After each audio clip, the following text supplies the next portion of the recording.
सीधे लिए चलते हैं गोरखपुर, जहां पर यूपी के सीएम योगी आदित्यनाथ पहुंचे हुए हैं। 2 दिवसीय गोरखपुर के दौरे पर सीएम योगी आदित्यनाथ आज विभिन्न परियोजनाओं का शिलान्यास लोकार्पण करते हुए नजर आएंगे। गोरखपुर के सीएम योगी आदित्यनाथ और इसके बाद वाराणसी के लिए रवाना हो जाएंगे। संग्रहालय कामकाजी महिलाओं की सुरक्षा के लिए तारामंडल में 75 सीटर वर्किंग वुमेन हॉस्टल और तालंदौर में 5000 गौवंश की क्षमता वाले कान्हा उपवन का निर्माण कार्य प्रगति पर है। शहर के 11 स्थानों पर मॉडल वेंडिंग जोन का निर्माण प्रस्तावित है। स्मार्ट गोरखपुर के 40 स्थलों पर स्थापित किए गए हैं bus shelter. Smart street lights की स्थापना और पेयजल आपूर्ति की सुदृढ़ व्यवस्था की प्रॉपर मॉनिटरिंग के साथ ही पीपीपी मॉडल पर चौराहों का किया जा रहा है सुंदरीकरण। शहरी बाढ़ से बचाव के लिए अर्ली वार्निंग सिस्टम एवं अर्बन फ्लड मॉनिटरिंग सेंटर की स्थापना की जा रही है। माननीय मुख्यमंत्री जी के कर कमलों से आज स्मार्ट गोरखपुर को नए आयाम देने वाले 14 करोड़ 22 लाख रुपए की लागत से निर्मित अर्बन फैसिलिटेशन सेंटर एवं senior citizen day care centre का लोकार्पण किया जा रहा है। नगर निगम की विभिन्न नागरिक सेवाओं को एक छत के नीचे उपलब्ध कराएगा अर्बन फैसिलिटेशन सेंटर, तो वहीं वरिष्ठ नागरिकों के लिए yoga, indoor game, cafeteria, health ATM जैसी सुख सुविधाओं को सुनिश्चित करेगा senior citizen day care centre. Development and good governance के मॉडल से नए उत्तर प्रदेश का स्मार्ट गोरखपुर बनकर उभरा है ईज ऑफ लिविंग का नया केंद्र। करके दिखाए जो, डबल इंजन की सरकार है वो। और इसी कृत संकल्पित भाव के साथ विगत वित्तीय वर्ष में नगर निगम गोरखपुर ने विभिन्न प्रकार की दुकानों, गार्बेज कार्य प्रणाली एवं विभिन्न प्रकार के कर एवं करेत्तर निकायों के द्वारा प्रदेश में आय के चौथे पायदान को प्राप्त किया। इस हेतु नगर निगम के जिन आदरणीय कार्मिकों ने नगर निगम गोरखपुर के राजस्व को वित्तीय वर्ष 2022-23 की तुलना में अपने प्रयास से बढ़ा करके दोगुना करते हुए 110 करोड़ की राजस्व आय तक पहुंचाया, उन्हें आज के इस अवसर पर उत्तर प्रदेश शासन के माननीय मुख्यमंत्री महोदय से करबद्ध अनुरोध है कि चयनित आदरणीय कार्मिकों को आप प्रशस्ति पत्र प्रमाणित करते हुए उन्हें प्रदान करें। सादर विनम्र अनुरोध। इस हेतु हम मंच पर सर्वप्रथम आमंत्रित करेंगे आदरणीय मुख्य कर निर्धारण अधिकारी श्री विनय कुमार राय जी को। तालियों के साथ आदरणीय मुख्य कर निर्धारण अधिकारी श्री विनय कुमार राय जी को माननीय मुख्यमंत्री महोदय के कर कमलों से। नेक्स्ट हम आमंत्रित करेंगे आदरणीय सहायक नगर आयुक्त श्री संतोष मिश्रा जी को। तालियों के साथ आदरणीय सहायक नगर आयुक्त महोदय श्री संतोष मिश्रा जी। इसी क्रम में आदरणीय सहायक नगर आयुक्त श्री अविनाश प्रताप सिंह जी माननीय मुख्यमंत्री महोदय के कर कमलों से। इस श्रृंखला में आदरणीय समन्वय अधिकारी श्री नर्वदेश्वर पांडे जी को मंच पर आमंत्रित करेंगे। माननीय मुख्यमंत्री महोदय के कर कमलों से सम्मान पत्र प्राप्त करते हुए और इस श्रृंखला में आदरणीय कर अधीक्षक श्री बीके लाल जी को हम मंच पर आमंत्रित करेंगे। तालियों के साथ नगर निगम गोरखपुर की समस्त टीम का, जिनके अथक प्रयास के द्वारा नगर निगम गोरखपुर ने आय के स्रोत को दोगुना करते हुए 110 करोड़ के इसको प्राप्त किया। अशेष धन्यवाद माननीय समस्त सम्मानित जनप्रतिनिधिगण। सस्मित विभासा मुखमंडल नैनों से झलके प्रमंजल, युग दृष्टा की निर्मल वाली मार्गदर्शन है कल्याणी। ऐसे मार्गदर्शन की आकांक्षा हेतु मंच पर विराजमान उत्तर प्रदेश शासन के माननीय मुख्यमंत्री महोदय परम श्रद्धेय गोरक्षपीठाधीश्वर श्री योगी आदित्यनाथ जी महाराज जी से करबद्ध विनम्र अनुरोध है कि आप अपने आशीर्वचनों से हम सभी को अभिसिंचित करें। तालियों के साथ।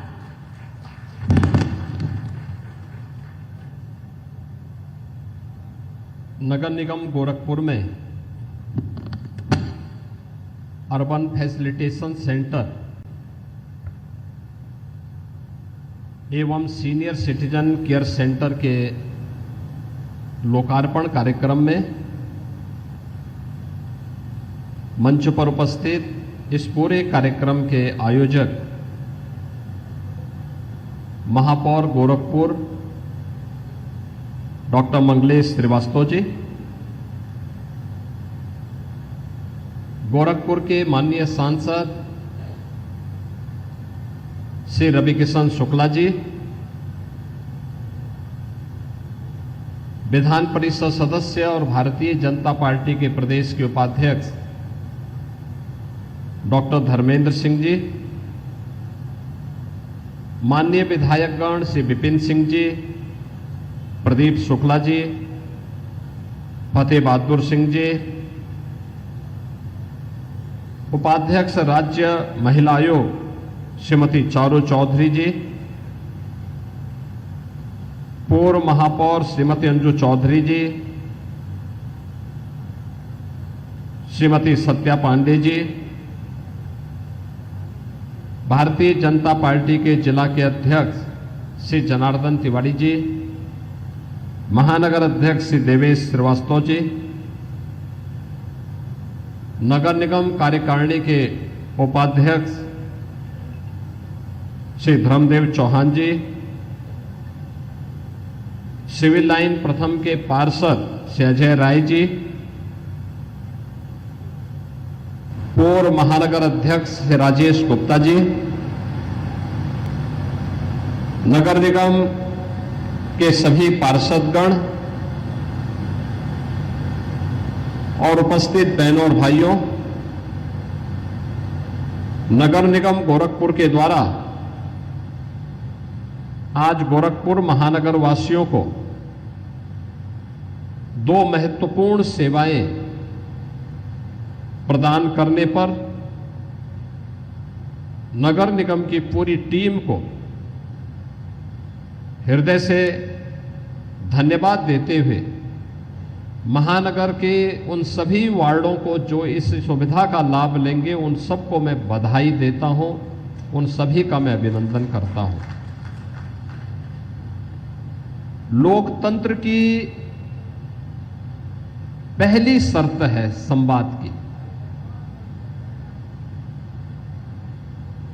ईज ऑफ डूइंग बिजनेस की और ईज ऑफ लिविंग की।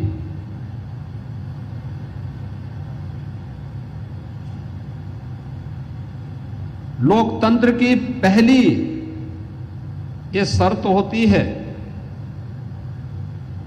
कि जनता की सुविधाओं को हम जितना सरल कर सकें, कॉमन मैन की जितनी सुनवाई हो सके हमें उसे फैसिलिटेट करना होगा। थोड़ा सा प्रयास अगर हम करेंगे तो जन सुनवाई के माध्यम से इसको और सुदृढ़ किया जा सकता है। और आज अर्बन फैसिलिटेशन सेंटर यानी नगरीय सुविधा केंद्र नगर निगम से संबंधित जितनी भी सेवाएं हैं उन सभी सेवाओं के लिए अब नगर निगम कार्यालय में जाने की आवश्यकता नहीं, बल्कि 16 वार्डों को इस अर्बन फैसिलिटेशन सेंटर में, नगरीय सुविधा केंद्र में वे सभी प्रकार की सुविधाएं एक छत के नीचे यहां पर प्राप्त होंगी। इस दृष्टि से आज इसका शुभारंभ गोरखपुर क्लब के पास इसे प्रारंभ किया जा रहा है।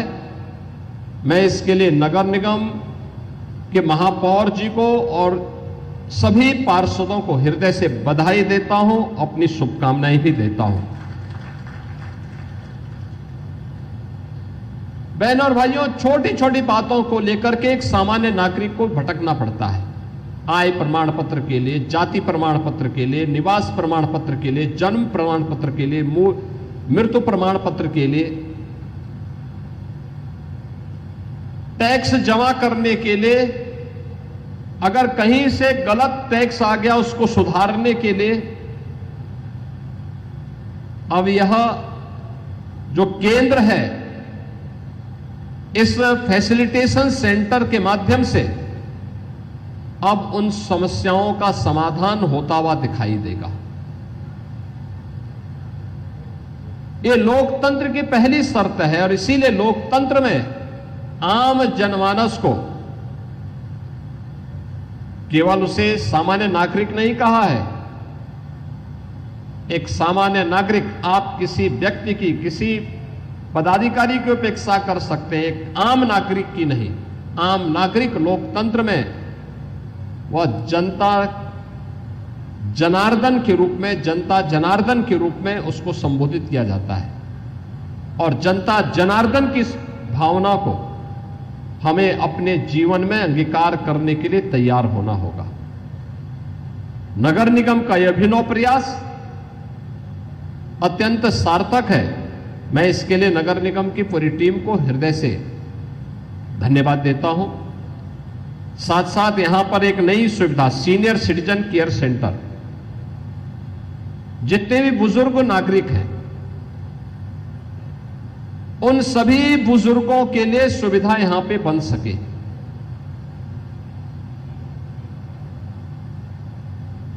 वे लोग यहां पे आकर के दिन भर बैठ सकते हैं। उनके लिए कैंटीन की व्यवस्था भी रहेगी, सुबह योगासन की व्यवस्था रहेगी, अखबार पढ़ने के लिए व्यवस्था रहेगी, लाइब्रेरी में धार्मिक पुस्तकों को और अन्य रचनात्मक पुस्तकों को पढ़ने की सुविधा रहेगी। सीनियर सिटीजन्स के लिए भी एक सुविधा आज यहां पर सीनियर सिटीजन केयर सेंटर के रूप में नगर निगम के द्वारा शुभारंभ किया जा रहा है। मैं नगर निगम को इस सुविधा के लिए भी हृदय से धन्यवाद देता हूं। बहनों और भाइयों, आज हमारा गोरखपुर बदल रहा है। इस बदलाव में आम जनमानस को भी जोड़ना पड़ेगा। याद करना, कोई भी बदलाव तभी प्रभावी होता है जब आम जनमानस उसे एक जन आंदोलन के रूप में लेती है। अगर हम उस सुविधा को केवल एक औपचारिकता बना लेते हैं, उस सुविधा को केवल एक औपचारिकता बना करके कुछ लोगों तक सीमित कर देते हैं, तो उसका वास्तविक लाभ आम जनमानस को नहीं मिल पाएगा और वह योजना कभी सफल नहीं हो सकती, कभी नहीं सफल हो सकती है। योजना को सफल करना है तो उसकी पहली शर्त होती है कि हमें उस योजना को आम जनमानस के लिए सुलभ बनाने के लिए आम जनमानस को उसके साथ जोड़ना पड़ेगा। ये जोड़ने का भी है और जोड़ने का भी है। ये दोनों का एक केंद्र बिंदु इससे बनेगा और इससे मुझे लगता है पार्षदों के लिए भी बैठने की व्यवस्था भी है, कॉन्फ्रेंस रूम भी है, सीनियर सिटीजन्स के लिए अलग से व्यवस्था दे दी गई है, उनके लिए योगिक क्लासेज भी चलेंगी, लाइब्रेरी की व्यवस्था भी रहेगी और अन्य महत्वपूर्ण विषयों पर चर्चा के लिए उन्हें अन्य किसी प्रकार की इंडोर गेम्स के साथ भी जोड़ना चाहते हैं, उस प्रकार की सुविधा का भी केंद्र यहां पर बनाने का प्रयास हुआ है। बहनों और भाइयों,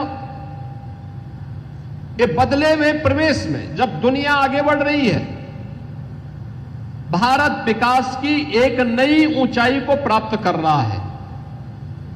आज आप देख रहे होंगे भारत दुनिया की चौथी बड़ी अर्थव्यवस्था बन गया है। यानी यह देश जब अपनी आजादी के 75 वर्ष बना रहा था, आजादी के अमृत महोत्सव वर्ष में उत्तर प्रदेश ने, देश ने उस ब्रिटेन को, जिस ब्रिटेन